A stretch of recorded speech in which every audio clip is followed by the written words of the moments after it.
Acik free tak tu? Ni, Angel nak show sikit kat Acik. Set Cobra yang baru je kita orang display dekat area sini dah full tau. Betul? Tapi ini meja tengah dia, Acik boleh perasan. Dan ini paling bestnya, sahabat kita dapat spek dari kilang Bos Ijaz sendiri, geng. Tengok ni member suluh-suluh. Suluh sikit urat dia. Urat dia.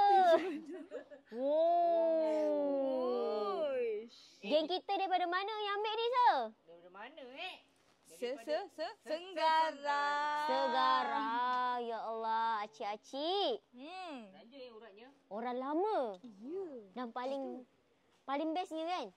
Hadiah untuk rakan seperjuangan. Ya, betul. Ush. Bestnya. Bestnya.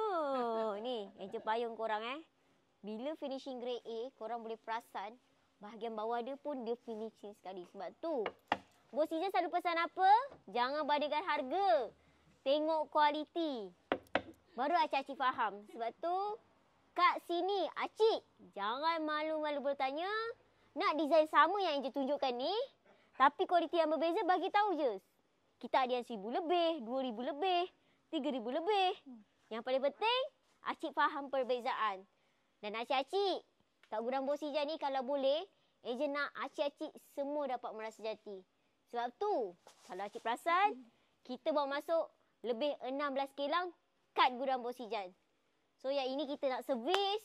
Ni, tim servis kita, payung sikit siapa yang servis. Jeng jeng jeng. Jeng jeng jeng, peace. Okay. Dan kita nak arrange kapal hantar ke? Dia QC. Dan kita nak arrange kapal hantar ke Senggarang. So apa-apa cik.